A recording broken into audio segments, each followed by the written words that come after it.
Spencer. And I'm Mark, that spells Spark. Your spark of inspiration to explore Game Pass. Charging sequence at 30%, 50%, Chief, 70%, 90%. This is SPARCPass. Hey everybody, welcome to SPARCPass, your Xbox Game Pass Game of the Month Club. What's going on, everybody? My name is Mark, and as I walk through the forbidden door, a little birdie told me that I have a co-host, Spencer. What's going on, buddy? That was really good. Hey. That was topical, tied it right in. I loved it. Fantastic. It's also, for the, I'm sure, 3 wrestling fans that listen to this, Forbidden Door is also a wrestling reference. So, we're... I just ruined it for you, didn't I? You did. I'm so sorry. Really slip them in there. Yeah, I really do, man. I get them in there. I fly in under the cover of night, and I get a fucking AEW reference in there. Let's go. How you doing, buddy? I'm good, man. I'm good. It's not freezing outside anymore. There is actually still a sun outside, so that's pretty nice. Yeah, enjoying the weather and not feeling like a sack of crap because it's 20 degrees out. Right. Yes, I am 100% with you there. It was like 60 yesterday. I went outside without a jacket. It was glorious. Yeah, it was like 70 down here yesterday. I went outside in shorts and a t-shirt and I grilled and it was fucking amazing, dude. I'm telling you right now, my man, and I feel like us Midwestern folks will get this. We're about to shorts and hoodie weather, and that's like we're the world heavyweight champions during those months. We cannot possibly be stopped during shorts and hoodie weather. So yeah, that's like peak time for me. If I wear shorts and like a pullover hoodie, dude, there's no beating that. It's just not. We cannot be stopped. And you know what else cannot be stopped? The progression forward of SPARCPass. SPARCPass, we've been doing this for, we're getting close to a year, man. This is episode 9. It's a little buck wild that we've been doing this for as long as we have already. And the empire just continues to grow. And with that, we're going to make a couple of changes. One is a cool new addition, and the other one's a brief little schedule change. So we wanted to talk about that really quick. The short version on the schedule change, instead of coming out on the first Monday of every month, we're going to be coming out on the second Monday of every month. And there's a very good reason for that. We always talk about the Megan Spur article, and that ensures that we have it. That's basically the main I mean, we really don't have much other reason, right? Yeah, I mean, that's really the whole reason is just like, it seems like there were multiple episodes in a row where we would record it, and then the next day that article would come out, and it was like, well, we just missed, like, you know, this huge bits of news that should be part of a Game Pass show. Right. So maybe we should just move it so we know we always have that information. Yeah. And it's like, it's one of those podcast things that I feel like never fails. Like the show that they used to do at True, the Stream Key podcast. Yeah. If you're a streamer, that's a good podcast. Check it out. They don't make it anymore, but the back episodes are pretty solid. If I remember right, we were recording an episode, and literally like the second that we stopped, they announced Mixer shut down. And we were like, you got to be kidding me, dude. Oh, like, Jesus. We just missed the biggest streaming news that's going to happen ever for a long time. And like now we're a week behind on it. And it was like, well, damn. Well, that shit sucks. Yeah. So in an effort to avoid situations like that, we're moving the release date of the show. I mean, the show will literally not change. It's just coming out on a different day. So yeah. And then the other thing we're adding real quick before we get into this game, this month's game and the Game Pass news and everything you expect, we did want to announce this really quick. Spencer, we finally figured it out. We finally figured out how to make more SPARCPass stuff, and it's going to be on Twitch. You want to talk about that? Yeah, so we talked about this a few weeks ago. You were here, actually. We were hanging out. We were talking late into the night, and we were like, dude, I want to do more SPARCPass stuff, but I don't know what I want to do. I don't want to be just another news podcast because there's a lot of those. There's a lot of great ones, but it's like, you know, we don't want to fall into that same category and get washed out of the way by the big dogs. And we don't really want to do like news on just YouTube, like, which is, I mean, it's fun. Those are cool videos to make, but we just wanted to do something else. We're like, you know what we should do? What if we just started doing a stream like once a week on Sundays, Spark Sunday? Look at that. It fell into place perfectly. Yeah. So every Sunday at 7 p.m. Central Standard Time, what we're going to start doing over on Twitch, it's twitch.tv/SparkPass. The link will be down in the show notes, and if you're on YouTube, the YouTube description. And we're going to start it with both of us, and then we're going to alternate weekly playing different Game Pass games on Twitch. There'll be times where we're together, maybe playing like the new Sea of Thieves content that comes out or different multiplayer games that maybe come out. Other than that, we'll just be swapping back and forth. One of us will play a game one week. Next week, the next one will play a game for that week. And we'll just hang out and have fun. Yeah, I think this is going to be a really cool way for us to, one, maybe talk a little bit more about the games we talk about in the news segment, if something in there appeals to us, or just like have a more of a chance to check out more of the Game Pass library. And I feel like that's really valuable. Like, I feel like I get to check out like a couple of games a month from Game Pass. And I want to check out more. And, it gives us great fodder to talk about on the podcast. Hell, we could end up playing a game together on the stream and be like, yo, this is dope. We just need to do this for the show. Yeah, exactly. So, it goes into itself. It goes in circles and circles and circles, circles and circles and circles. It all works out for us. We get to play more games. We get to hang out more with you guys, which, we're starting to build a little bit of a community around this show, and it's pretty cool. We're starting to get a lot more engagement on TikTok and Instagram, and it's cool to hear from you guys. And we wanted a way to hear from you guys more in real time. And that also leads into, you're starting a section on your Discord about SparkPass as well, right? Yeah, so if you guys are new to the show and don't know, I stream on Twitch myself, as does Mark. And I have kind of built a little bit of a community up there and have a not super active Discord, but we have a Discord where people talk every day and hang out. And when we talked about this, we didn't know if we wanted to start a separate SparkPass Discord or just use mine that exists already. And some of that goes into, for me, like my job outside of all of this is almost entirely in Discord. So adding another Discord server that I had to manage and deal with was just like, oh, I think I would hate that. So right. We decided to add a section in my Discord, which is the MPI Discord, just for SparkPass. So it'll have a channel about show news and announcements. So like when we go live on Twitch, that'll get posted there. When new episodes come out, that'll get posted there. And then the other one will be a channel where people can just talk about the show. So if you don't want to send emails, or if you'd rather just have a more back and forth conversation, like real time forum, that channel will be perfect for that kind of stuff. Yes, and that's the main thing I'm excited about, is to get more notes from people that are playing along with the game with us. Like I that's the thing I'm most excited about, because I've always really wanted like this to be more of a back and forth conversation between us and the listener. Like you're part of the Game Pass Game of the Month Club. Like this is the game we're playing and you're a part of it, and we want to hear from you. And email is fine. You can still totally send email if you're comfortable with that. SparkPass@gmail.com. You can leave us comments on Twitter and Instagram and all that stuff. All that stuff will still be there, still function. All that will still work. But I think the Discord will also provide an opportunity for us to have a conversation in real time, and then we can share that conversation on the show. It's also just easier for folks. It seems like fucking everybody that plays video games these days has a Discord, so it just sort of seems like automatic. Like this is a thing we should do. Right. Yeah, I mean, it really kind of is. And like, especially with like content communities or gaming communities, that's like kind of starting to become the place to be.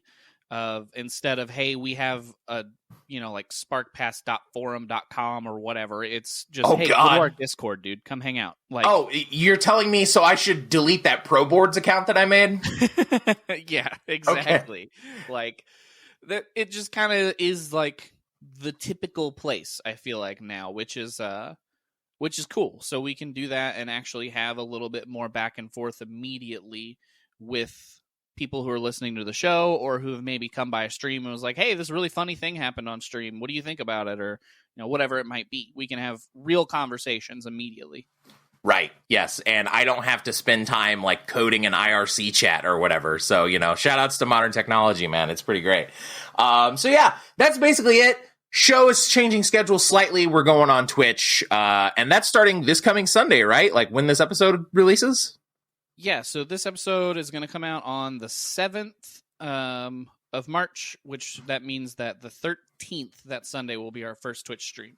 Sick. I would assume we're going to play Halo unless something comes up, because that's always our go-to. Yeah, that's kind of what we talked about, was we could play Halo, and that would be a really easy kind of introduction to the channel, and it wouldn't be something that we're going to have to focus super heavily on, and we can talk about the channel if people come in and are like, what the heck is this? What's going on here? What you doing, big dog? What is this? Yeah. Tell me why you're streaming here on Twitch and what you're doing and blah, blah, blah. All the fun stuff of a new channel getting started. We'll be able to easily talk about that stuff and not get too sucked into the game. Right, exactly. All right, so that's the news and notes for our show out of the way. You ready for some news and notes on Game Pass? Oh, I'm so ready. All right, let's get into it. So, by the time this episode releases, there have already been a few games coming out on Game Pass. This is actually a pretty busy month for Game Pass. There's a lot going on this month, and a lot of it is going on March 10th. So, already out by this point, if you're listening to the show now and you haven't checked these games out, you might want to check them out. Far Changing Tides, Microsoft Flight Simulator on cloud, finally. The game is finally where it belongs, up in the clouds. Got him. And Lightning Returns Final Fantasy 13, because, I don't know, I guess somebody out there wants to play all the Final Fantasy 13 games. That's all out on Game Pass now. March 10th. This is the big list for the month. A lot of stuff is coming out on March 10th. We got 4 games here. First things first, I'm just going to hit on this briefly because we talked about it on Game Pass News on Instagram and TikTok recently. Lawn Mowing Simulator's coming to Xbox One. There was a delay with that game coming specifically to Xbox One for some reason. But that has seemingly been fixed. So that's coming on March 10th. The first big game here is Kentucky Route Zero. Have you heard of this game? I have heard the name, and I vaguely remember it, but I don't remember it well. I feel like I remember it being announced during a show, maybe. Yeah, so this game came out a long time ago, and it's been slowly progressing and evolving. Basically, the way to think of this game, I don't know, it's kind of Oregon Trail with zombies. Okay. And with some action elements mixed in, that's basically the way to think about it. This game has been in development for ages, and they finally wrapped it up, I think last year, maybe 2 years ago. I don't know. Time's a flat circle. I don't know time anymore. It all feels made up at this point. It all feels made up. I don't know when exactly that happened, but that game is finished now, and it's coming to Game Pass, which is pretty cool. We also have on March 10th Young Souls, which is an action RPG that looks pretty neat. And then the big one, and I'm just going to go ahead and say it now. This is the game we're playing next month. Marvel's Guardians of the Galaxy coming to cloud console and PC March 10th. That's a big day for Game Pass. Any day you get 4 games dropped in, that's a big deal. Oh, hell yeah, it is. Man, I am so hyped for Guardians of the Galaxy. I've had some friends tell me how good this game is and that they absolutely adored it. And I was this close to buying it on sale not long ago. It was on sale for $36. And I was like, nope, I'm going to hold out. I'm going to hold just a little bit longer. Maybe I'll get it next sale, or maybe when it's $25. I'm going to wait. And then they said it was coming to Game Pass. I was like, genius, Pass Spencer. You did such a good job not spending that money. Right. Great job. But I mean, honestly, it's getting to a point that if Square Enix publishes a Western game, they're going to come out a month later, say it, quote, didn't meet sales expectations because, I don't know, I guess they expect every fucking Western game they release to be goddamn Minecraft. And then it'll come out on Game Pass in a couple of months. Honestly, I'm to the point of if Square Enix releases a Western release, I ain't buying it at launch. We're kind of to the point now where all of these games, because I mean, you've got Outriders in there now, you've got Marvel's Avengers in there now, I think Tomb Raider was in there for a time. I don't think it is anymore, but I think it was sort of earlier in Game Pass. So like all of these games they release with the Western audience in mind all seem to be coming to Game Pass a few months after release. And this is just another example of that. And yeah, I'm really stoked about this game too. This was one of I think I have 2 games left from 2021 that I haven't gotten to play yet that I wanted to. And this is one of them. So I'm very excited to check this game out. Is that everything? That is not quite everything. Okay. We do have a couple of other games that have been announced, but not a lot of info on them yet. There's a snowboarding game called Shredders that's coming to Game Pass on March 17th. I don't really know anything about it other than it's a snowboarding game. So, keep your eyes on it. Maybe it'll be cool. I don't know. And then the last game I wanted to talk about, this game is already available on PC, but it is coming to console. And I think it's a little weird that it's coming to console. Crusader Kings 3. This is a strategy game where you basically become a world-conquering dictator in Europe, which is a little awkward given our world events right now. But it's like sort of medieval Europe simulator, basically. You get to take control of your peasants and, dictate the laws around their lives and go to war and pillage and plunder. And this game gets buck wild. My old roommate loved Crusader Kings 2, and I used to watch him play it all the time. And I can tell you right now, this game is buck wild. It's funny.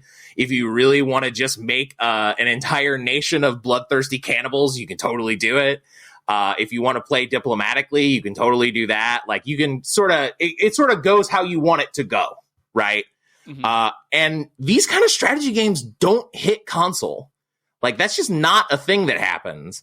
I think this is the first Crusader Kings game that's coming to console. I think the publisher of this is Paradox Interactive, I think is the developer of this. And they're very much a PC-first, PC-centric company. So it's interesting that this is coming to console. Yeah, we just talked about a game not too long ago that was coming to console that seemed similar to this. So it was a strategy game that was like, man, I don't know how that's going to be on console. I think it was Age of Empires? No, Age of Empires ended up not coming to console. We were talking about how that would maybe perform on cloud, which it seems like it mostly performs through a web client on your PC. So okay. That ended up being what you expected. Crusader Kings is an actual proper console port of this game. Okay. Yeah, that's a little bit different. That makes sense. Yeah, I don't know. These games usually feel like I would rather play them on PC just because there's typically a lot of buttons and stuff you have to press. At least I feel like there is. I don't know. Maybe I'm just bad at these games, but they always feel kind of out of place on console. But I don't think it's a bad thing they're starting to make their way to consoles because not everybody wants a PC. People want an Xbox, so why have to miss out on a game? Right, exactly. And I mean, hell, you can bring your keyboard and mouse into your living room and play that way if you want to. That's totally fine. That's also true. You don't have to. I'm sure they will have some sort of optimized, controller support for this, but you don't have to play that way if you don't want to. That's kind of the awesome thing about Xbox these days is they're the only company that's like, oh, hey, you want to play that way? Tight. Do that. No problem. Of the 3 big publishers, they're kind of, the 3 big first parties, they're really the only one that's going oh, you want to do that? Sick. We don't care. You're paying the money. That's fine.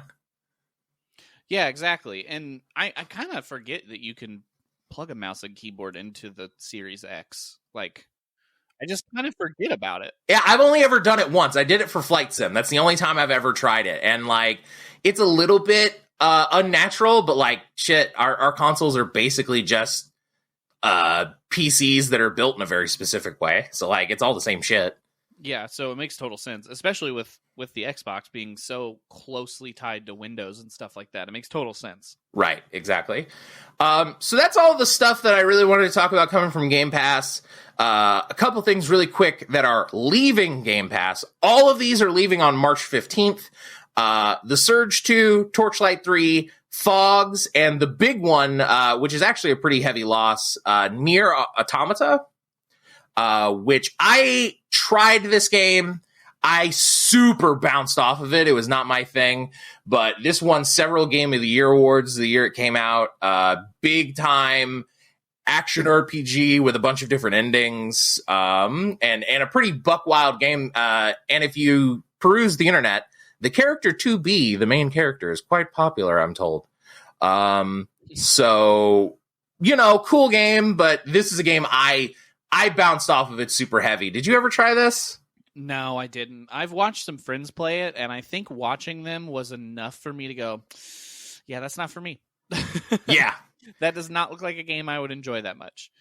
That is super fair. But yeah, this was one that I tried it, and it seemed like everybody was losing their minds about it, but I bounced off of it super hard. Any of the rest of those Game Pass games that you want to try out before they go, or is this just like, all right, ships in the night, take care, thanks for coming to the service? Yeah, there's not a ton on there. Like The Surge, I remember the first one not being super hot, and I don't remember hearing a lot of great things about the second one. I didn't even know they made a third Torchlight game, if I'm going to be 100% honest with you.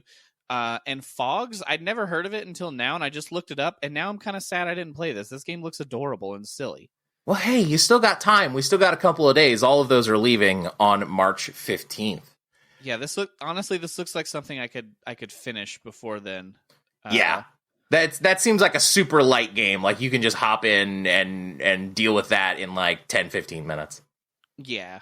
Yeah. Well, probably a few hours, but you probably get the gist of it in 10, 15 minutes. You know what I mean? Yeah. It just looks very maybe like a cool little co-op puzzly game. Maybe. Yeah. I can't really tell without watching the trailer, which I don't want to do while we're trying to record a podcast. But yeah, that game looks cute and fun. I'll probably goof around with it a little bit. That sounds fun. There you go. But yeah. Other than that, nothing too heartbreaking to lose for me here. I'm sure the other games are fine, but just not my cup of tea. Yeah, and it's always worth noting that when stuff is leaving Game Pass, that means it's going on a sale. So if you missed out on Nier or you missed out on any of these games, typically whenever games leave Game Pass, they go on sale right beforehand, so that if you want to keep playing it forever, you can. And I'll tell you what, too. When I was looking up Fogs, if you are currently between your Game Pass subscription, maybe, there is a free demo of it as well on Xbox. There you go. So if you're currently without Game Pass for whatever that reason may be, you can still give it a shot. And, there you go. And then you can pick it up on the sale. Exactly. All right. So that's all I had for Game Pass news. A pretty stacked month. There's a lot going on there. I actually, I typically, try to hit everything that is coming out. I skipped a few games. There's a bunch of stuff coming to Game Pass this month. So it's a pretty loaded month for the service. Yeah. All right. So let's talk about our game this month. This is your Xbox Game Pass Game of the Month Club. And the game we played this month is the one and only Death's Door. This game came out in 2021. Came out last year and was published by Devolver Digital. So this game has really caught a lot of buzz over the last year or so. When did you first hear about Death's Door? When did you first see it? And were you excited to play it whenever we finally got hands on it for this month's show? I would say probably pretty close to when it came out. I think it kind of got the usual popularity on Twitch of, hey, this game came out, it looks really cool, people are going to play it, and then people kind of fall in love with it for a month or so, and then I didn't hear much about it anymore after that, other than the occasional tweet here and there. I was pretty excited about it. The artwork is just super 100% up my alley, especially the death world where you go through, where you kind of start the game and it's all black and white except for the red sword, and it's just dark and dingy and grungy looking, and I'm just yep, I'm pretty sold on this. This is pretty cool. Yeah, the Department of Doors or whatever that you start in is extremely cool. Yeah, I really like the visual aesthetic of it. I love how it separates, the doors and their sort of thing and the place where people can live forever versus the real world and how they're completely separate. I think that's really cool. It's a really neat visual touch. Yeah. So this game, I think the first thing we really need to hit on this game is I see this game get compared a lot to Dark Souls. Mm-hmm. Having now played it, I don't necessarily know that I agree with that assertion. Do I think it picked up some influence from those games? Sure, I do. Like you respawn at doors. Doors are sort of replacement for bonfires. If you go into a door, you come back, all the enemies respawn. That's a Dark Souls thing. Mm-hmm. You collect, points from fallen enemies that are called souls. You turn those in, you increase your stats. That's a Dark Souls thing. Right? Like, so there's certainly influences there. But first of all, Dark Souls was not the first game to do these things. And secondly, I don't know, like, to me, and maybe there's some overlap here, I got much more of a 2D Zelda vibe. So, like, to explain the gameplay, it's this isometric, top-down 2D game. And you have your sword, you begin the game with a bow, you later on get other sort of projectile attacks as you progress through the game. And you have a dodge roll, and that's really it, like, in terms of combat. This game is not overly complex combat-wise. There's not a whole lot of stat tracking, RPG stuff going on. But yeah, I 100% just got like I felt more like I was playing like Link to the Past than I felt like I was playing Dark Souls. You know what I mean? Does that make sense? Yeah, I can see that. And, you hit on most of the things that I feel like this game takes from Dark Souls, which is like where you respawn, picking up your currency, that kind of stuff. The only other thing that it kind of gave me the vibe of is like, whenever you get hit, it feels substantially like you've been hit. Like, yeah. Especially starting out, you start out with 3 of the little health diamonds, maybe 4. I can't remember off the top of my head. I'm forgetting. It's 4. It's 4. Okay. That's where I was leaning, but I wasn't 100% sure. And you get hit and you just lose one of those. So you can get hit 4 times and you're dead. So it makes it feel more urgent to not get hit or to dodge and be away from attacks. And the only other thing that feels Dark Soul-y to me is you just roll all the time to dodge. Like, but is that really like a Dark Souls thing? No, that's just like an action game thing, man. Like, yeah, I don't think that's necessarily a Dark Souls thing. So I get why people make the comparison, because like it does make the game, FromSoft games are pretty damn popular, right? So I get why people make the comparison, and there's definitely stuff you can go, oh yeah, that's a Dark Souls thing, that's a Dark Souls thing. But I feel like that also intimidates people off of playing this game. And I want to be the one to say, I am not good at Dark Souls games at all. And I like me a challenging video game. I felt like I could do everything I needed to do in this game. Not no problem. It was challenging. Like, I'm not going to sit here and say the game is easy, but I think you can do it. And that's the main thing I really wanted to hit on in this show. If you were sort of discouraged by the idea of like, oh man, I've heard Death's Door is kind of a hard game. It's not. It's not as bad as you think it might be just because it has that sort of Dark Souls fuzz on it. Mm-hmm. Yeah, and that was kind of a concern that I had going into it, of just like, people say this is a hard game like Dark Souls, and I do not like the Souls games at all. They're just, I don't dig them. So I was like, I'm gonna feel that way about this one too. And like the first boss fight I hit, I was like, oh shit, here we go. Like, right, I'm gonna hate this. And then I got through that first fight. And I was like, oh, okay. It was just like the first time I kind of struggled with it, but this wasn't as bad as I thought it was gonna be. And then from there, it was, kind of learn how the boss works and move away from it like you would in any other game. It just felt less punishing than the Souls games, if that makes sense. Yes, absolutely. I 100% agree. Like, if we just have to compare this to Dark Souls, I'm going to say this is like Timmy's first Dark Souls. Like little Timmy picks up his first Souls game, and this is where you're starting him off. These are your training wheels for that kind of game, if that's where we really want to compare it. I mean, like, honestly, I feel like there's other games that do that better, though. I think Jedi Fallen Order is Timmy's first Dark Souls, to be honest. But maybe that's just me. Anyway, you had another point. Yeah, like, it's hard, but like it didn't feel impossible. And I also, this is a complaint that I have with Souls games. I'm sorry, Souls fans. I know I'm going to make you mad, but I don't fucking care anymore.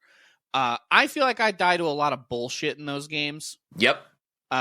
Frame drops, getting just like barely hit by the corner of a hitbox. Just the piddliest shit in that game will kill me. And that's what turns me off from those games so much, is even if I'm learning everything, it's like, oh, well, you moved a quarter of a second too late. Fuck you, you're dead. And I'm like, okay, well, I hate this. Thanks, bye. Yeah. Where like I didn't feel that with Death's Door. There was more leniency there, if that makes sense. Yeah, you definitely have sufficient iframes on your dodge roll to get where you need to get. Yeah. And I never felt like confused or lost by anything that was going on in the game. Well, now that I say that, did you ever feel like you got lost sort of exploring? Especially, I know a lot of people at the very beginning of the game sort of get lost in the Lost Cemetery at the very beginning. Did you ever feel that like that sense of exploration led to you getting lost, or did you feel like you pretty well had a good grasp on what you needed to do, where you needed to go? There were a couple of times where I got a little bit lost, and I think that was more just this, like, the art style, like the way that bridges would sometimes, it would be closer to the camera, but it would look like it was right in front of you, and really it was like you had to go around all this stuff to get onto it, if that makes sense. I get what you mean. Yeah. So it was, I don't know that I feel like I was lost. It was more like, I know that's where I need to go. Now, how the hell do I get to that thing? Right. I totally get what you mean, because like there's the way they set up the levels in this game. It's really cool, actually. Like art wise, I think it's really neat. They fuck with perspective a lot. Yeah. And so they'll put things sort of in front of the camera view, and then they'll like hide stuff underneath like a bridge or something like that. Or maybe there's like a tower in the foreground, and whenever you walk towards the tower, the camera will turn and it'll reveal, oh, a door. And in that door, there will be some kind of secret, right? They do a lot of stuff where they fuck with the perspective using, because they're using this single isometric camera. They're not changing the camera angle, right? Mm-hmm. So they utilize that to their advantage to hide secrets, which is really cool, but it can lead to a little bit of like, I don't know, it sounds like you felt the same way I felt of like, okay, well, I see that I need to get here because the sign said I need to get, how the fuck do I get to that ladder? Like, I had a fair bit of that, which is fine. Like, in these kind of games, I don't mind getting lost. And I know that sounds weird, but to me, I think getting lost is kind of the point. Like, you're supposed to run around, sort of get a little lost. How the hell am I supposed to get to but I found, here's one of those, little vaults that you can find, and I got a health upgrade. Sick. I got lost and found a health upgrade. Nice. Let me just clear out some enemies. Okay. Oh, and that opens a gate, and now I can go. Okay, right? Yeah. Like, I feel like getting lost and sort of immersing yourself in the world is kind of the point of games in this style, like these Zelda kind of games. And I could get lost in this game for minutes at a time and still totally feel like I'm doing the thing, right? Yeah, that's kind of how I felt too. It was like, I would feel lost, but I was also just kind of like, all right, well, what's this way? Like, what else am I going to do? I got to keep looking. And then you would stumble on the right thing, or see that this is how I'm going to finish this puzzle. And you would go, oh, okay. Yeah. And like, it would click. And that's like a moment of like, oh, hell yeah, I know what to do now. Right. Yeah. I felt a ton of moments like that. And that is a thing that good Zelda games do. That's why I continue to find myself comparing this to Zelda. And, it's more like classic Zelda games. Like, I got a big whiff of Link to the Past and the original Zelda for the NES. Like, that is the big influences I felt in this game. And spice those up with some modern Soulsy elements. And I feel like that's a really good combination. Like, those are genres that have a lot of commonalities. I mean, like, if, not to continue to bang the Dark Souls hammer, but Miyazaki's talked about how his original influence was Zelda. Right? So there's a lot of overlap there. It makes sense to take this genre that people have a lot of feelings about. People love FromSoft games, and sort of marry them with classic Zelda stuff and then make it cute, because this game is adorable. I feel like it's a winning combination. There's a reason this game got popular, right? Right.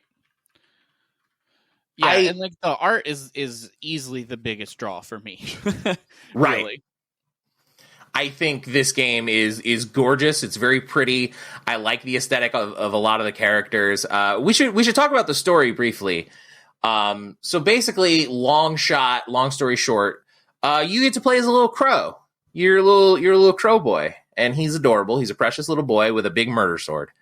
And you work for the Department of Doors, or maybe it's like the headquarters of the Department of Doors. I forget exactly what it's called.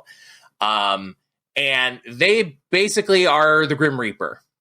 Like, you're a Reaper, you go when things need to die, you're the one that goes and makes sure it dies.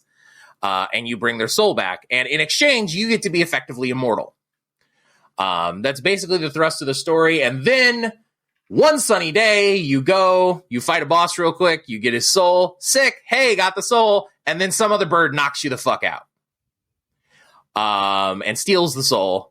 And takes that soul to the titular Death's Door. And now you're sort of mortal and looped into this old crow's plan of trying to open Death's Door. And it seems like the Department of Doors is none too happy that you're trying to do this. Like, to be completely honest, I don't think either of us fully finished this game. No, I didn't. And that was not because I did not like the game. Like I want to really point that out. Like, I enjoyed this game and I want to go back and finish it. It was just I just got too busy over the month with everything in the world, so I just didn't get to finish it. But I want to go back and play it because this game was sick. This game was so cool, and I feel the exact same way. Like, I just had a lot of shit going on in my personal life this month, and I just didn't get a chance to finish the game. But I think the game is super duper fun. So we can't really go into the story in like full glorious gross detail like we usually do. Mm-hmm. But there's sort of the broad strokes of the story. Did you feel it driving you forward, or was it just kind of there for you? Both. Like, I didn't feel like it was like an urgent necessity to like quickly run through the game. But I mean, the story was also like, okay, obviously these are the things we need to do. We know what we need to do and how to do them. So, get to that when you can, please, kind of thing, I guess, if that makes sense. I don't know if that makes any sense.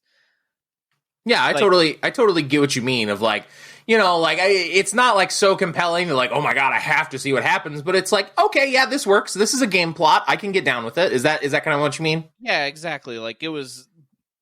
I dig this. I like the idea of it. I understand the basic idea of it. I'm sure there's going to be some probably kind of twists along the way or something that maybe catches you off guard. Like, it may not be that straightforward, but it's cool. It makes sense. I get it.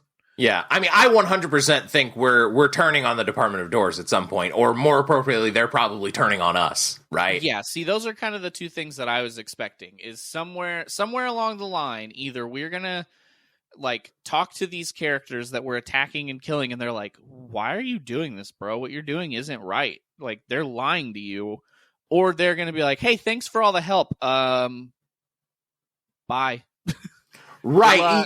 I 100% got because you did the Ernwitch's dungeon, I think is where we both kind of ended up, right? We both finished that? Yes. Okay. So whenever you pick up the old souls in that, there's a door that you have to open that requires 4 souls to go get. I don't know if you read those conversations whenever you pick up the souls. Those were all crows who all used to work for the Department of Doors. Right. And we're like, why have you forsaken us? Why have I been chosen to sit here in limbo forever? Blah, blah, blah, blah. So like, something's up with these guys. Something's fishy. And I think as the plot progresses forward, I'm really looking forward to seeing like, okay, I know these motherfuckers are going to stab me in the back. How are they going to do it? Right. Yeah. I'm interested to see what they do. So yeah, I think the plot of this game is kind of there. Like, these games aren't really driven by their story. They're not really driven by their plot. I don't think, personally. There are a ton of people that really like the story of a Zelda game or whatever. To me, the story, it's nice when it's there and it's nice when it hits good. And I feel like this story hits more than it misses. But to me, I feel like this game is much more about its gameplay and its art style. You know what I mean? Yeah, I agree. Like, the story, it's there because if not, why would we play it? Right. Like, what would we be doing? So it's like, we got to have something to work towards. Right, exactly. But this game really, I think, is more about, like, its combat, its art style, its aesthetic. I think the boss fights in this game are super dope. Like, they're so cool. They've really done a great job in creating inventive combat situations. This is the other thing that really reminds me of the original Zelda, is they use enemies as puzzles. They use enemies as in these different combat situations and sort of layer them on top of each other to create these interesting scenarios. I think the perfect example, once again, in the Urn Witch's dungeon, there's this big enemy you face that's sort of like a mini boss. That is the big dude that comes down with the shields. And then you have to break the shields by hitting him a bunch of times. And the first time you fight him, it's pretty easy, right? It's pretty straightforward. It's just like, oh, okay. He puts down the shields. I break the shields. I hit him. He knocks me away with some attack. All right. I run away until he drops the shields again and then do it again. Right. Yeah. So the first time you fight him, it's pretty straightforward.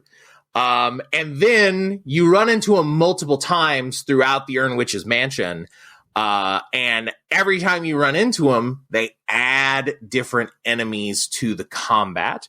And that creates this sort of, this is something that Ego Raptor talked a lot about in his Sequelitis series, which if you've never seen that before, I think is a fantastic series about games and game design. And this is coming from someone who's not a game designer, who's just played a bunch of games, right? So it's relatable in that way. That you can take enemies and make them into this sort of very interesting puzzle just by layering on top. Like, this mini boss is not that difficult. And then you add constantly respawning 2 guys who come up to your melee range and attack you, right? And now that becomes very interesting because big guy may drop the shields, but I have 2 enemies in front of me that if I go up to try to hit the big guy, I'm going to get hit, right? So now I have to use my roll strategically, deal with those 2 guys, maybe use some of my range attacks, and then I can go in at the big guy, but then by then, maybe big guy's put his shield back up, right? Right. You know, and then they do a third version of that with the wizard enemies that shoot projectiles. I actually found that one easier than the melee guys, funnily enough. I was going to say the exact same thing. I found the wizard fight so much easier than the melee fight. Yes, 100%. I thought the melee fight was a big pain in the ass, and the wizard fight was way easier, which was weird. But, you know, so they use their enemy set and their weapon set, and they use it in a really cool, effective way, I feel like. And there's not, like... I wouldn't say that the game suffers from a lack of enemy types, but I also wouldn't say that it's like tremendously diverse. It's just like there's little one-hit flying guys. There's melee guys that'll come in and hit you with a big swipe. There's archers. There's the wizards. And there's like a couple of other little types of guys that are unique to each area. And that's about it. But I feel like they use that tool set to sort of the best of their ability. Yeah, and they weren't overly complicated enemies. The biggest thing for me was just like seeing all of the enemies and then going, okay, I need to keep track of like who's going to shoot at me when, and like who I can attack when I can. Cause like those little melee guys, they'll catch you in the middle of your attack and goof you up pretty bad. Yep. So that was like the coolest thing of like, oh, these enemies really aren't that difficult. And then you put 2 different kinds together and it was like, oh shit. Okay, here we go. I see. God, there's a section in the Urn Witch's mansion whenever you go to the basement where they introduce that, the poison launcher guy.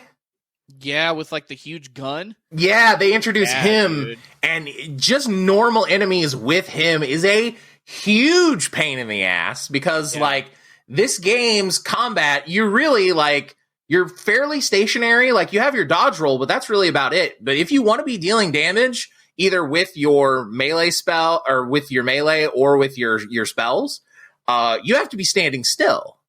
And this guy obviously dissuades you from standing still. So, because he'll launch poison gas at where you're standing. Yeah.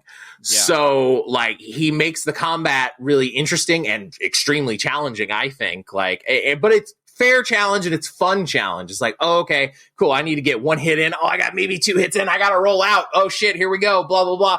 Move to this guy, move to the next guy. It keeps you moving. I found the combat really fun and really engaging and simple. I loved how simple and straightforward it was. It was like, all right, cool. I got a sword. I got a dodge roll. I got some spells. Sick. Like, I don't have to worry too much about anything else. And they get the absolute most I think they could have gotten out of pretty simple, straightforward combat. Yeah, I'm 100% in agreement with that. Like, it was very simple, but it was still like, okay, I need to think about things or like pay attention. So it was definitely like, they definitely got their bang for their buck there.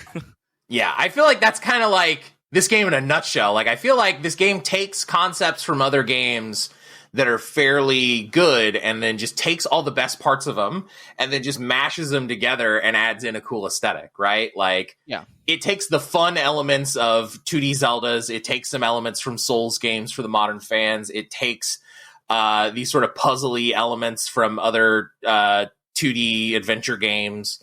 It takes those and sort of puts it together in this neat aesthetic bow. And I really dug this game. Like, I just think this game was an absolute goddamn blast. And I really had a ton of fun working through it. Yeah, I've had fun with what I've played, and I'm looking forward to getting back to playing it more. Yes, 100%. Because, like, I tried this game once before. I think we might have even talked about it on the show in the games where we've been playing segment. I tried it and like I got through an hour of it and it wasn't that I bounced off the game. I really enjoyed it. It's just like I just didn't get going on it long enough to like get absorbed in. So I got through that first hour and it kind of lost me. And it's funny. I don't know if you experienced this. I kind of felt the same thing here. Like whenever I went to go replay it again, like the first hour didn't really get me. I think it was whenever we got to like, I got to the tower boss for the first time. The one that's like pieces of an old castle or whatever. Yeah. Just like, I think it's like the first big boss outside of the beginning plant guy, which I guess is technically a boss, but doesn't really, I don't think it counts. Like it's pretty easy. Yeah.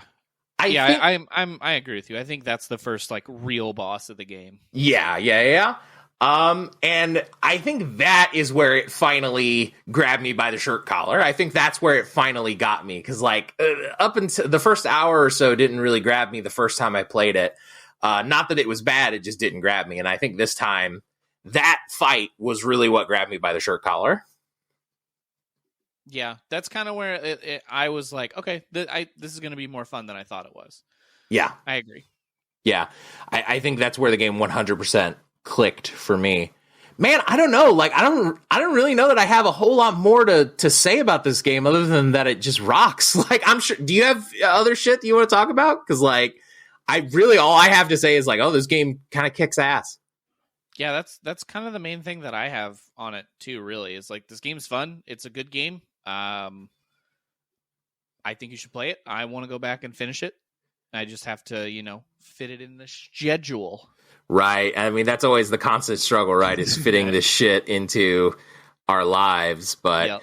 Man, I just think this game is super dope. I really enjoyed a lot of my time with it. Obviously, for me, big, huge, dirty, meaty thumbs up. Go play this. I think it's really sick. Well worth your time to check out in the Game Pass library. I think it's neat. It's like that Simpsons meme, like with Marge. Like, I don't know. I just think it's neat. Like, it's me holding a little bird. Yeah. I just 100%. Like, I just think, oh, we didn't even talk about the music. Oh my God. Oh, dude, the soundtrack is so good. I've been listening to the soundtrack just like on Spotify outside of the game. Like, whenever I'm doing dishes or making dinner or something, I'm like, yeah, I'm just going to throw on that soundtrack because it's good as hell.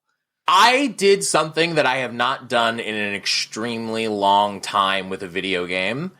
I turned on Death's Door just to listen to the menu theme while I was doing shit around the house. Yes. I haven't done that. I love it, dude. I haven't done that with a video game in an extremely long time. Like, I'll listen to songs from video game soundtracks or whatever, just in my normal daily listening all the time. Mhm. But that is the first time in a long time I have done that. And that menu theme is just an all-time banger. And they use the menu theme as a motif throughout the rest of the soundtrack. Like, they use that little melody, that bum bum bum bum bum bum bum bum bum bum bum bum bum bum bum. They use that melody throughout, and all good game soundtracks do shit like this, right? Where they'll use sort of motifs from the main theme or little melodies from the main theme, and they'll remix them and reintegrate them and do interesting things with them depending on the area you're in, right? Yeah. This game does that in spades. Any other songs stand out to you? Like, because we got to talk about the soundtrack more. The soundtrack rules. I don't know if any specific songs do. I'm gonna have to like pull up the actual soundtrack now. I know I've kind of been hooked on the I think it's just called Grandma. Oh yeah, the song that plays is it the song that plays whenever she like pops up for the first time and then they reuse it a bunch of times every time you encounter her? Yeah. Yep. Okay. Yeah, like I've been pretty digging that song and just the Urn Witch. That one's really good. I don't know, man. The whole thing's on Spotify. I would say throw it on one day if you have time. It's really good. 100%. If you're just like needing some background music, like while you're doing work or dishes or whatever else, just throw it on. It's legit. It's very good. Yeah, I did think of one more thing before we wrap this up really quick. I love Pothead. Yes. He is a beautiful man, and I love him. He is just a fantastic character. The man is literally just a pot of soup. And I love him very much. And I don't really feel like I have much more to say about it other than I love him very much. And he, like, his story actually ends up being kind of sad. Like, that's the thing. Yeah, it did. Like, it's kind of fucked up because it's just like, oh, here's a silly guy with a soup for a head. Oh, he's effectively immortal because his grandmother made him effectively immortal and he really doesn't want to be, and now he's stuck his soup for the rest of his life. Oh, shit. Yeah, exactly. And it's like, well, how do I help this dude? Sorry, soup man. I love how the crow refuses to eat the soup, too. He's like, hey, are you hungry? Yeah, I super do not want that. I don't want to eat your brain, big dog. Yeah, exactly. That's how I felt. I was like, I mean, do you have some soup that wasn't made in your skull? Like, that would be kind of cool. Yeah, no, and this game has super cute, adorable characters with a sort of dark edge to them. Great aesthetic, fantastic music, gameplay's great. What else is there to say? Big thumbs up. Go play Death's Door. All of the game of the year, like discussion around it. I think it ended up not sort of being that, but it fell in that wheelhouse of like, oh, it's in the conversation. It belongs in that conversation. It was extremely, extremely good. Yeah, I agree. Like, I don't know that I would. I can't say for sure because I haven't finished it, but I don't know that I would say that this would be a game of the year at any point for me. But damn, it's up there. Right. It's extremely good. All right. So big thumbs up for Death's Door. Go check that out. What else you been playing, dude? You know what? I've been playing a couple of things. I finished the main story of Pokemon Legends Arceus. Yes. And, okay. Got through like part of the post game stuff. Mm-hmm. Hit my first wall with a boss battle, which was something that was interesting. And yeah, that's kind of all I have to say about that. You hit a wall in a Pokemon game? Yeah, I think I was partially underleveled and also of just like, I didn't realize how many different like stages this boss battle was going to have. And I was like, son of a bitch. Huh. Like, die already. You know what? I'm actually kind of happy to hear that because I feel like most Pokemon games are like dreadfully too easy for me these days because we've been playing the same game for 25 years. Right. And this game seems different. I'm actually really happy to hear that there's like a tough fight. I haven't felt like there's been a tough fight in a Pokemon game in like 10 years. I'm really excited about that. Yeah. And like one of the things that it made it difficult for me, and I guess this was something you could do in other Pokemon games, but I didn't know about. They've taken away the option to change Pokemon whenever you knock out another trainer's Pokemon. Okay, cool. So you knock out a trainer's Pokemon, they throw their Pokemon out and just immediately hit you. And it's like, well, normally in a Pokemon game, it would tell me, like, they're going to send out this. Do you want to change your Pokemon? Or, like, in a game like this, I could have learned, like, he sends out these Pokemon in this order. I need to change to this one at this time. No, you don't have that option. So he throws out something that he knows is going to kick the shit out of your Pokemon. And it's like, well, shit, mine just went down in one hit, and we're just, like, trading blows back and forth. And then you get done fighting a trainer that has 6 Pokemon. And not to spoil it, but you have to fight a legendary Pokemon that has 2 stages. And I was like, motherfucker, I just had to fight, like, 9 Pokemon. Come on. Yeah, that's tight. That sounds really cool. I haven't gotten a chance to get around to this yet. I'm sort of waiting to. I've got a bunch of. Whenever we'll get to it here in a minute. Whenever we get to my games that I've been playing, I've been trying out a bunch of little stuff this month. Right. Gotcha. So I've just had a bunch of little stuff that's been piling up that I needed to clear the plate.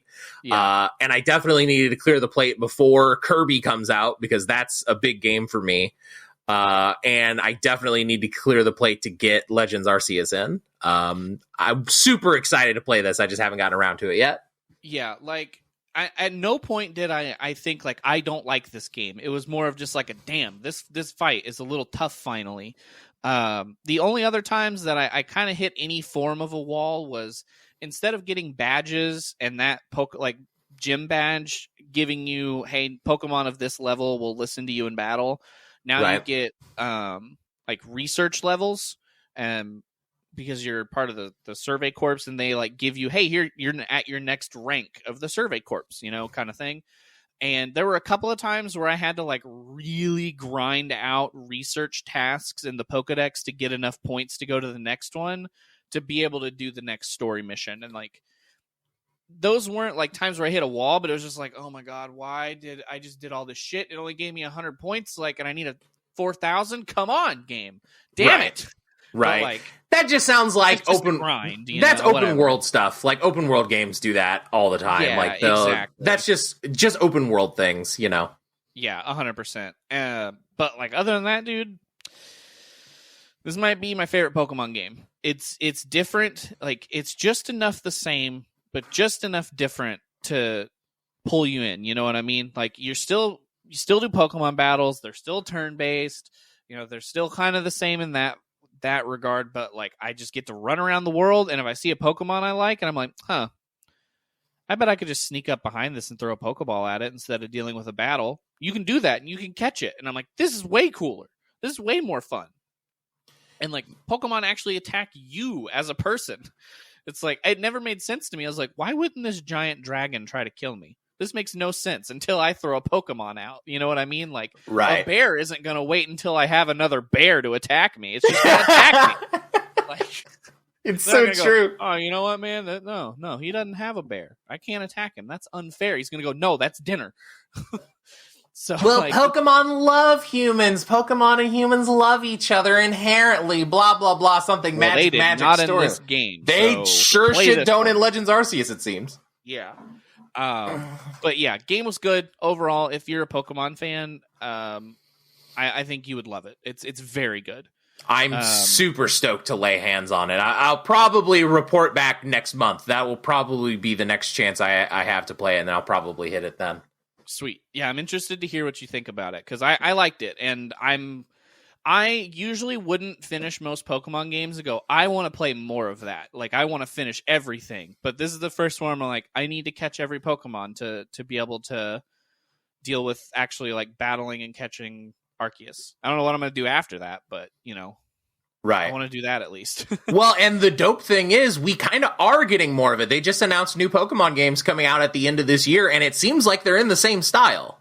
Yeah, exactly. And I'm pumped for that. Which is fucking buck wild that Game Freak, the company that has changed fucking nothing about their games for 20 plus years, just went, okay, we're building this new style of game, and hey, we assume you'll like it, so here's another one right after the first one came out. Like, goddamn, y'all, when y'all try, y'all really know what's up. Like, and I don't want to diminish what Game Freak has done. Like, they've built this incredible franchise, but like, I definitely, the past few games, like Sun and Moon didn't do a lot for me, and Sword and Shield was there.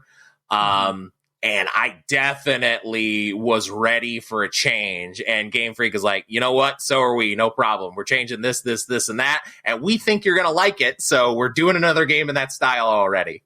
Like, that's just like, that's baller confidence from them. I don't remember where I heard or read this, but I read or heard, I can't remember if it was in a video or not. Somebody said that Pokemon Sword and Shield walked so Legends of Arceus could run. And I was like, damn, that's spot on. Yep. Because you have the wild area, you have the open area, but it's not quite this. It was almost like they were testing it. Like, could we make an open world section? And then it went, oh, could we just make a whole open world game entirely? That'd be cool. And then they did it, and it was amazing. Yeah. The wild area was extremely cool, and I kind of wanted the whole game to be that, and it sounds like that's what this is. So yeah, that's exactly what this is. Like, the only complaint that I have about it and the wild areas is, like, to get to the next one, you have to go back to the village first. Okay. So, like, you almost have to, like, go back to the little hub world and then go to the next, like, little section of your map when it looks like you would just be able to, like, fly there once you get the flying Pokemon, or just, like, climb a mountain and get there. Sure. So it's like, it's not that big a deal. But there were times where I was just like, I don't want to sit through the loading screen. I just want to go. Right. And maybe that's because it's on the Switch, so that it actually takes a little while to load compared to the Series X. That's just like, okay, you're there. Right. But yeah. other than, like, I mean, that's more of a tiny, just like, I wish this was just faster. I want to go fast. Yeah. Yeah, play it if you haven't already, is the short version of that. Other than that, I've been playing Life is Strange True Colors for stream, and man, that's a good game. I like that game a lot. Right on. If you like the other Life is Strange games, or like Tell Me Why in these games of choice and a lot of emotion and things that happen in the game, I think you would like this one. It's pretty good. It doesn't have, I don't want to say it has like side quests, but there are more times where I'll be on like the main story path and it's like, oh, also this person wants to talk to you. Maybe go check in with them. And you kind of get some more like side story and like learn more about the characters of the little mining town that it takes place in. Right. Cool. I think the only other game that I played even a little bit of, and I didn't really play a whole lot, I tried the demo for it, but I'm gonna pick it up now, is Chernobylite. I don't know if you've heard of this game. The name rings a bell. I haven't seen a lot about it, but the name rings a bell. Okay, so I know very little about the story, so I'm gonna try my best to explain what I can. But basically, from what I know so far, the 60 minutes of the game that I played, because that's how long the trial was, is you lost a loved one at or around Chernobyl, and you figured out a way to time travel, and you're trying to save them. Oh, okay. But it has some base building and like survival stuff in the game, and you basically build a team of people to help you go save her, and along the way you send them out on like daily scout missions of like, hey, we need more medical supplies. You go get them. And then you go get food. And I'm going to go get ammo. And then you play out your mission. You come back. And then it kind of says like they succeeded or failed in their missions, whatever it might be. The coolest part about it, the game itself, was you can set individual difficulty levels. So if you are very good at first-person shooters, but you do not like survival parts of games, like where you have to feed your character and things like that, you set that feed and survival down to very easy, and you put your combat up to hard or whatever you want, and you have individual difficulties, which was huge for me because I don't usually like a lot of survival games. Like I don't want to have to like scrounge for every little resource or like look at it and go, oh my god, my character hasn't eaten today, he's gonna starve to death, do we have bread, whatever, you know. I don't love those things, but I do love shooters, and I feel like I'm pretty good at them.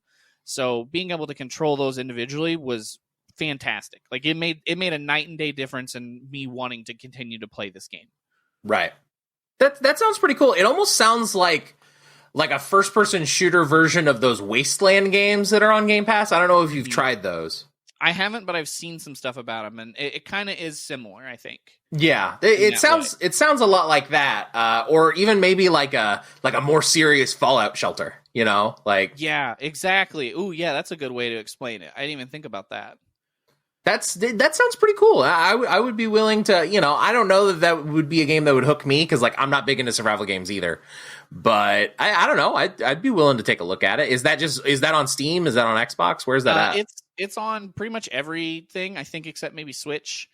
I don't think it's on Switch, but it's on Xbox, it's on PlayStation, it's on PC. I think it's $30, but excuse me, the thing that kind of piqued my interest in it and caught my attention, and I think by the time the podcast comes out, this might no longer be the case.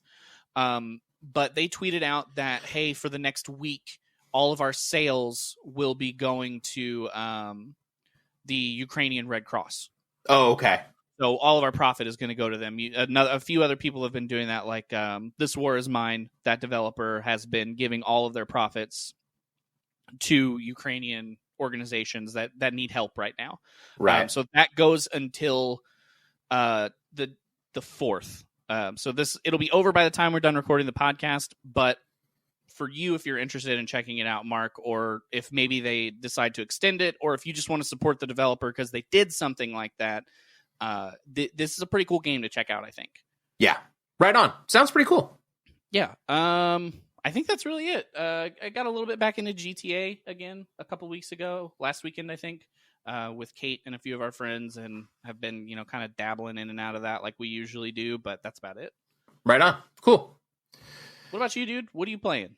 So I've got kind of a big list of a bunch of stuff I dabbled in this month. The first one I really wanted to talk about, and I talked about this on a Game Pass news episode we do that every weekday on Instagram and TikTok. And this is a game that I talked about on there because an update came out for it. Phantasy Star Online 2 New Genesis. I gave it a shot. Okay. So if you don't know, Phantasy Star Online is a massively multiplayer online game, but rather than like a World of Warcraft or a Neverwinter or a Final Fantasy 14 that are all really like toolbar based, this is more of an action RPG. Okay. So there's a lot more like I compared the combat to like, it's like if Monster Hunter and an MMO kind of had a baby, is kind of how the combat feels. Because you're fighting these big monsters and you're dodge rolling through their attack animations and stuff. But it doesn't feel like, how MMO combat kind of just feels like we're going through a hotbar. All right, let's go through our cycle. 1, 2, 3, 4, 7, 4, like that kind of thing. Which is a gigantic turnoff for me for most MMOs that I've ever tried, which has not been a lot. Same, dude. It is a gigantic turnoff for me, that combat style. This game doesn't really do that. There is a hotbar that you can put stuff on, but it doesn't feel like you're cycling through, the same repetitive pattern over and over again. The combat does feel a bit more dynamic. Mm-hmm. I enjoyed the story is nonsense. The story is absolute gobbledygook bullshit. Like, don't pay attention to the story at all. And the game looks pretty nice on Series X. Like, you can tell it's built on the bones of an old game, because New Genesis is sort of like, how Final Fantasy 14 rebooted? New Genesis is kind of a similar thing. Okay. But rather than blowing up the old game still exists, and then they built this new game, New Genesis, sort of on the bones of Phantasy Star Online 2. Gotcha. So you can sort of feel the bones creaking a little bit, but I still found the game enjoyable. I just sort of came to the conclusion that I just don't have time for an MMO in my life. Dude, same. That's like the biggest reason I don't want to try any MMOs. Is just like, I feel like if I don't play nothing but that game, I'm not giving it the time that it needs, and I'm missing out on things. Yep, and I 100% felt that FOMO again on Phantasy Star Online 2, and which is the reason I quit Destiny. Like, I played Destiny for a good long while. Like, when I think about 2020, the game that comforted me the most in that time was Destiny, right? Yeah. I played a shit ton of Destiny 2 in that time.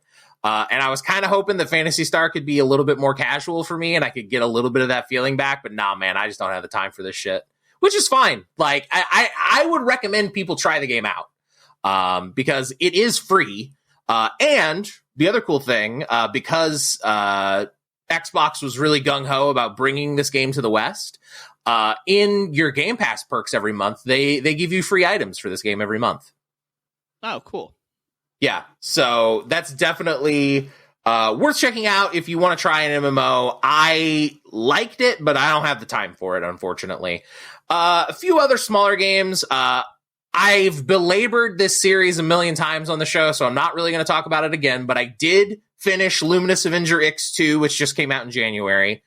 Sort of my verdict on it is it's worse than the first game, but not by a ton. It's still enjoyable. I still really liked it. Basically, the big gripe that people have with it is they nerfed Copen's combat abilities. So it used to be you'd have this resource and you could have 3 air dashes before you ran out of the resource. And if you bounced off a wall, you would regain that resource. So you could just like sort of air dash all over the place. And it was extremely good. So they decided to nerf it. Basically, now you get 1 air dash unless you bounce off a thing. And then you have to land. Which I get why they did it. And then they give you, whenever you go into the overdrive mode, if you get 1,000 kudos, then you get a bar that you can dash as many times as you want. Right? So they basically made the old gameplay style a reward, basically, for doing well. Gotcha. Which I think is fine. Honestly, it really didn't bother me as much as it seemed to bother other people. And they added more to the combat. Like if you do a ground dash now, it'll like knock them out of animations and stuff. So it's like a big shoulder charge rather than just like a normal dash, which is cool. They added enough to where I felt like, and it's easier to get kudos in this game that I didn't really feel like I was missing the old gameplay style. Right. Okay. So I do think the game is worse. Again, the story is just, my God, the story for this game is something else. It doesn't stick the landing in the way the first game does, but I don't know. I enjoyed the game, right? I enjoyed it. I was glad I spent time with it. I would recommend maybe picking it up on a sale because this game's $25 and I beat it in like 3 hours. Okay. So like, that's a little bit of a tough pill to swallow for me. But I didn't play the hard mode, to be fair, but the hard mode is hard. So I don't know if I'm going to do that. I also, speaking of NT Creates games, which is who the guys that made Luminous Avenger X, Luminous Avenger X2 introduces the thought that Blaster Master Zero is in the fucking Azure Striker Gunvolt universe. So now I have to play all the fucking Blaster Master games. So I started on Blaster Master Zero. Which is on sale right now on Steam and on Switch. Started on Blaster Master Zero. Blaster Master is this classic NES game that NT Creates basically got their hands on and have fully sort of rebooted and restored. They've made 3 of these games. It's sort of a tale of 2 games. There's the 2D side-scroller part where you're in like a cool-ass vehicle called Sophia 3. So you're basically in a car. And then you can get out of the car and walk into caves, and then it becomes like a top-down shooter with you like a dude shooting stuff. I think it's really neat. I think it's a cool game. The level design's been really nice. The music is banging. So I've been really enjoying that. I haven't gotten too far into that, but I've been really enjoying it. Another game I've been trying out, and this one's really cool for me because this one's a bit more personal, and it was like a moment with a friend. Sly Cooper 4: Thieves in Time. I know this is an Xbox podcast, but walk with me down this road. Okay. I talked about a Nintendo game for 20 minutes. I know, it's fine. So my friend Liz and I have this sort of special connection with the Sly Cooper games, and I've had a weird couple of weeks where like I had a death in the family. And it's just been a weird time for me. Like I've been coming back and forth back home. It's just been a wild time. And as I was coming down for the funeral this past week, Liz texted me and we ended up talking for a little bit. And she was like, let's play Sly Cooper 4. We never finished all the Sly Cooper games because whenever I lived there, we ran through Sly Cooper 1 through 3, but we could never play 4 because none of us had a PS3. Oh, okay. But that game's on PS Now. Oh. So it's on their streaming service. Okay. Yeah. That game's on PS Now. So we were like, God damn it. I'm in a shitty mood. I have to go to this funeral I don't really want to go to. Let's play Sly Cooper 4. So I went to her place and we didn't get through all of it, obviously. But we played through the first little bit of it. I mean, it's a Sly Cooper game. Like, you know what you're getting. It's very much in the style of Sly 3 where it's a little, I wouldn't say open worldy, but open area where there's just like stuff to do in the open area. And then you go do missions. It's, some of them are mini games. Some of them are like stealth missions that you do with Sly. You get to play with the whole crew again, like you did in Sly 3. Yeah. It's very similar to Sly 3, but because that game has such an emotional impact for me, I really enjoyed getting to spend time with that. I probably am going to have to pick up a PS Now subscription for the month and finish that. Because I love the Sly Cooper games. Those games like really speak to me in a weird way. I love those games. And I got to have a moment with a friend. So if Liz, if you're listening, thank you for that. That was really cool to do. And last game I wanted to talk about is a game I got to play with you around the same time. Let's talk about Windjammers 2, Spencer. I was waiting for you to say that you had everything, and I was going to bring up Windjammers if you didn't. Yes. Okay. So around the same time, the weekend before, I ended up at Spencer's house, because all this shit has been going on. Right. And we were just skimming through Game Pass trying to figure out something to do.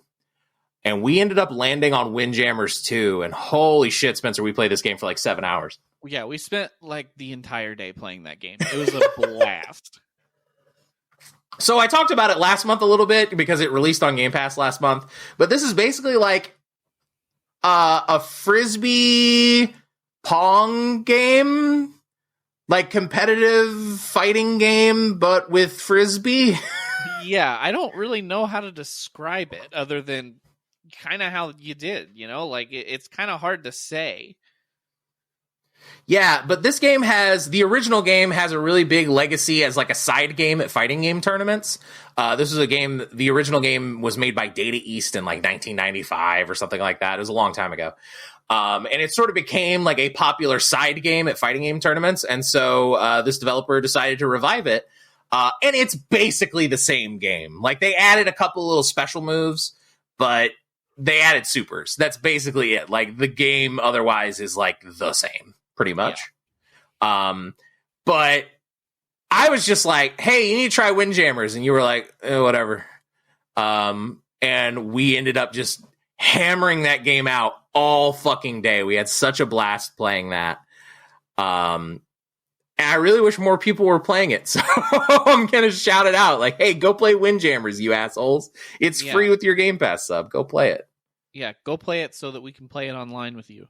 Yes, we should do a Windjammer stream. We have streaming now, Spencer. We could stream Windjammer. I'm super down with that. This game's fun. Game is super fucking fun. Go play Windjammers if you haven't gotten the chance. That game is an absolute blast. Grab your best friend and go play Windjammers like I did. All right, man. I think that's about it. So before we go, really quick, just to hammer the point home again, next month's show will be coming out on the second Monday of every month. And when this episode comes out, if you're listening the week it comes out, this Sunday and every Sunday going forward, you can check us out on twitch.tv/SparkPass. Every Sunday night at 7 Central, 8 Eastern. We're going to be streaming Game Pass games every single Sunday. You can also hit us up on all the usual places. You can find us on Twitter at SparkPass. You can find us on Instagram and TikTok at SparkPass, where we do the SparkPass Daily News, where every single weekday I take you through a little bit of Game Pass news. You can email us, sparkpass@gmail.com. You can hit us up there if you've got thoughts on the game that we're playing for next month or games that we've played previously. You can check out the entire backlog, anchor.fm/sparkpass. Wherever you get your podcast, you're probably listening to this on Spotify. You can listen to us on YouTube. My God, we've got a lot of shit now. Yep. I didn't even mention the Discord. God. There's now a SparkPass section on the MPI Discord, MPI Creates. You can find that on your Twitter at MPI Creates. You can find the links to all that stuff. You can follow me on Twitch and Twitter at FishhookFPC. Fuck. I think that's all of it. I think that's everything. Yeah, that sounds right. We should have less. You don't want me to start the subreddit. God, Okay, will, I understand. I will pass out. I already felt a little lightheaded going through all that. But you can hit us up. If there's a social media, search SparkPass. We're probably on it. Yep. Except Facebook. We're not on Facebook. We're not on Facebook. Fuck Facebook. Next month, we're going to be playing Guardians of the Galaxy, and I'm really excited about it. Yeah, dude. I'm hyped. It's games. I've heard so many good things. I'm excited. I'm just waiting to download it. Hell yeah, man. So we're going to get going there now. We're going to load the spaceship with the rocket fuel. That's another wrestling reference. Goddamn, I'm full of them today. Thank you so much for listening to SparkPass. And we'll see you guys on the second Monday of next month. Take care, everyone. And every Sunday. And every Sunday. Bye. And every Sunday. And every Sunday. And every Sunday. Sunday. Live on Twitch.tv. We'll be there. You're going to buy a seat, but you'll only need the edge. All right.